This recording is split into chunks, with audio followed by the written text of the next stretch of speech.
Hey guys, welcome back to my channel. My name is Vanessa, also known as Read with Dr. B here on YouTube. In today's video, I'm going to be talking a little bit about some fantasy romance buddy reads that I read with Nikki and Brianna and kind of see if we liked them or not. I do have a little bit of B-roll, but for the most part, I'm just going to be talking about what I liked or didn't like about each book and my final star ratings. So stay tuned.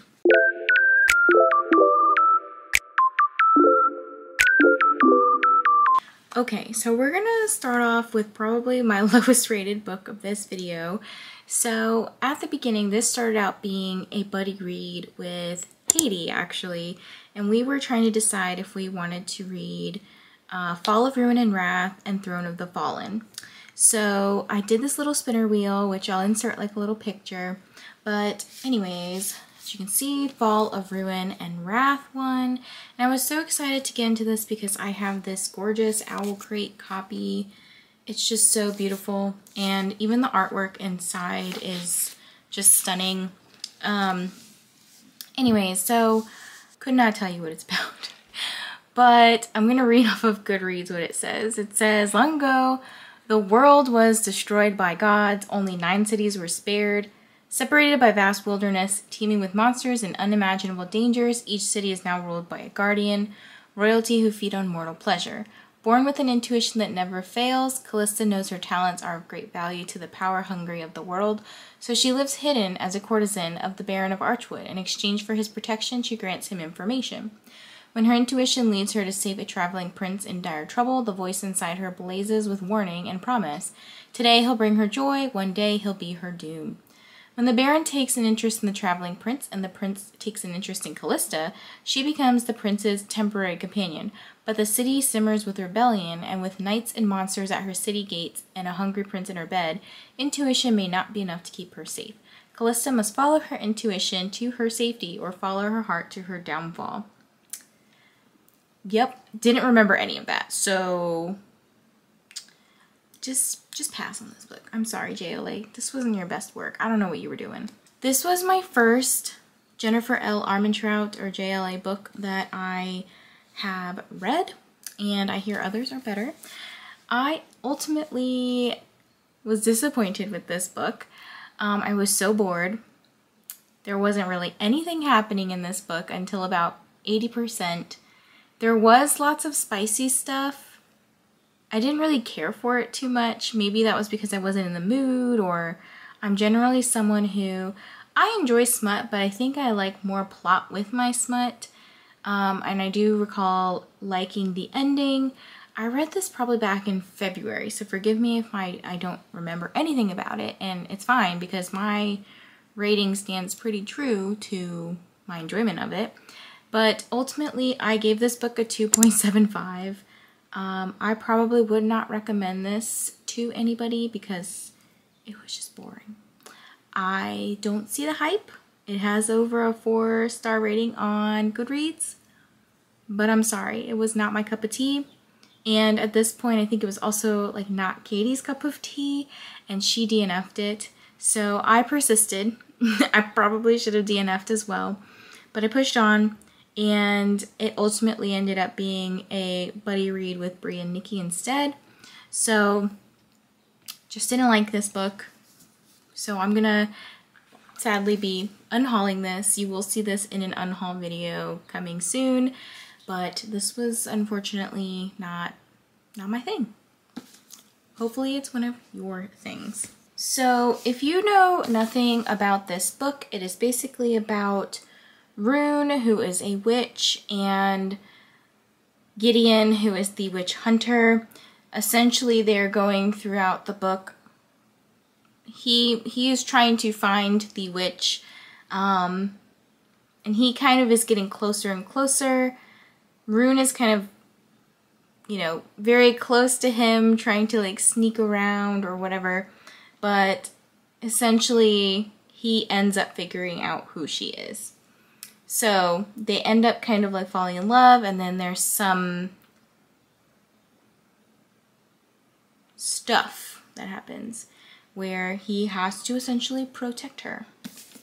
Okay, I'm gonna read you the Goodreads synopsis for this because I feel like Goodreads does a better job than I can at explaining stuff. I'm sorry, that's just how it is. So on the night Rune's life changed forever, blood ran in the streets. Now in the aftermath of a devastating revolution, witches have been diminished from powerful rulers to outcasts ruthlessly hunted due to their waning magic, and Rune must hide what she is. Spending her days pretending to be nothing more than a vapid young socialite, Rune spends her nights as the Crimson Moth, a witch vigilante who rescues her kind from being purged. When a rescue goes wrong, she decides to throw the witch hunters off her scent and gain the intel she desperately needs by courting the handsome Gideon Sharp, a notorious and unforgiving witch hunter loyal to the revolution, who she can't help but find herself falling for. Gideon loathes the decadence and superficiality Rune represents, but when he learns the Crimson Moth has been using Rune's merchant ships to smuggle renegade witches out of the Republic, he inserts himself into her social circles by pretending to court her right back.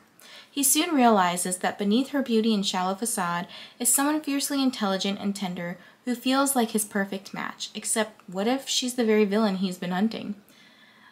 So yeah, this one, I would reread this and hopefully I would enjoy it the second time around. I'll probably reread it when the next book comes out.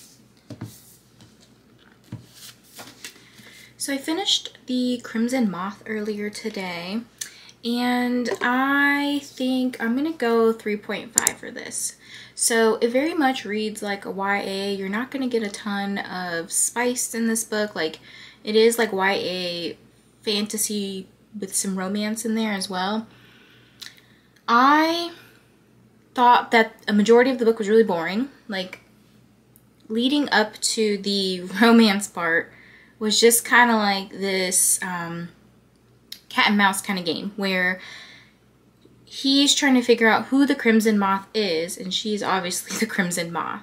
So throughout the book, you're just kind of getting these interactions between the two, and he's trying to figure it out. And she ends up falling in love with him. He falls in love with her. Some betrayal stuff happens. A brother comes into the picture, or has been in the picture. I don't want to spoil too much about what happens with the brother and their situation and everything like that. But I thought the ending of this book was really like fast-paced in a good way and gave me like what I was looking for, and I kind of wish like the rest of the book was like this. So I think I'm going to settle on a 3.5 for this book. On to the next. Next up, I read Dragon Fruit, which I absolutely love this cover, and the bat is just super cute. I did like this book overall, and the water island themes it had going on. There wasn't a lot of romance to this, which I think it is. On Goodreads, it does kind of have it listed as like romance and fantasy, more so young adult fantasy than romance. But don't go into this thinking you're going to get a lot of romance. But it did have a lot of like YA elements with a very unique magic system. So if you're not familiar with what this book is about, I'm going to read the Goodreads synopsis for you. So it says, in the old tales, it is written that the egg of sea dragon, dragon fruit, holds within it the power to undo a person's greatest sorrow. An unwanted marriage, a painful illness, an unpaid debt, gone. But as with all things that promise the moon and the stars and offer hope when hope is gone, the tale comes with a warning. Every wish demands a price. Hanalei of Tamarind is the cherished daughter of an old island family, but when her father steals a sea dragon egg meant for an ailing princess, she is forced into a life of exile. In the years that follow, Hanalei finds solace in studying the majestic sea dragons that roam the Nomi Nomi Sea, until one day, an encounter with a female dragon offers her what she desires most, a chance to return home and to right a terrible wrong. Sam, he's got a very long name. It's like Samahana Tamanale or something. I don't know if I said that right. Is the last remaining prince of Tamarind, but he can never inherit the throne, for Tamarind is a matriarchal society. With his mother ill and his grandmother nearing the end of her reign, Sam is left with two to marry or to find a cure for the sickness that has plagued his mother for 10 long years. When a childhood companion returns from exile, she brings with her something he has not felt in a very long time: hope. But Hanalei and Sam are not the only ones searching for the dragon fruit, and as they battle enemies both near and far, there is another danger they cannot escape, that of the dragon fruit itself. So I would likely reread this again. I did give this 3.5 stars, but it was a little like YA for me. Overall, I liked the story. I'm just not sure if it's something that I'm in love with. I don't know. But yeah, overall, I enjoyed this story, and I would recommend picking it up if you're just looking for kind of like a fantasy that's a little bit different, that has more of these like water themes to them, and if you like dragons. Bree's gonna hate me because I know she loves this next book, but we read Powerless. This is the one by Lauren Roberts, and this book was very reminiscent of Hunger Games to me. Like, for example, the main character is in a slight love triangle. She's well versed in archery. She's from the slums, which is like District 12. She's fighting a corrupt system through the purging trial, which is like the Hunger Games. Overall, I did enjoy this book, but I didn't feel like the idea was as like original as I'd hoped. It just kind of felt like a more fantasy, like more elaborate Hunger Games in a way. So I ended up giving this 3 stars. Now, if you have no idea what this book is about, it is basically, it says, the elites have possessed powers for decades, gifted to them by the plague, while those born ordinary are just that, banished from the kingdom of Ilya and shunned from society. No one knows this better than Peyton Gray, an ordinary posing as a psychic to blend in with the elites. When she unsuspectingly saves one of Ilya's princes, Kai Azar, she's thrown into the purging trials, a brutal competition showcasing the elite's power. If the trials and the opponents within them don't kill her, the prince she's fighting feelings for will, if he discovers what Peyton is. Completely ordinary. So yeah, this is the first book in the like Powerless series. I think it's going to be a trilogy. It's a sizzling fantasy romance trilogy. And she did just come out with a novella called Powerful. And then I think Reckless comes out later this year. I'm very curious to hear what the third book is going to be called, because we have Powerless, Reckless. Those are like Elsie Silver books as well. So it's just more books to get people confused, right? And the last book that I ended up reading, biggest one probably, is Throne of the Fallen by Carrie Maniscalco. This was probably my favorite book out of the 5 that we read. So if you're unfamiliar with what this book is about, this is kind of connected to the Kingdom of the Wicked series. There's some characters that pop up, but you don't have to read Kingdom of the Wicked to read this, because I haven't done that, and other people have said you don't have to. The stories are like unrelated. It's just like cameos from those people. So what this book is about is the Prince of Envy. And it says, the Prince of Envy has never claimed to be a saint, but when a cryptic note arrives signaling the beginning of a deadly game, he knows it will take more than a hint of sin to win and save his falling demon court. Riddles, hexed objects, anonymous players, nothing will stand in his way, though none of his meticulous plans prepare him for her, the frustrating artist who ignites his sin like no other. The trouble with scoundrels and blackguards is that they haven't a modicum of honor, a fact Miss Camilla Antonius learns after one desperate mistake allows Waverly Green's most notorious rake to blackmail her.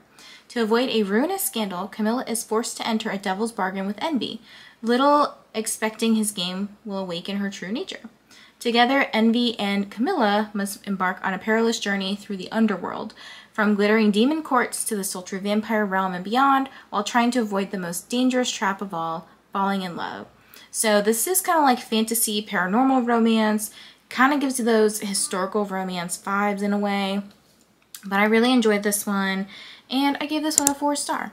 So this ultimately, like, I think the books that I've read throughout this whole video, I think got better, which was great. So anyways, let me know, like, what, if you've read any of these 5 books, let me know what your thoughts are on them.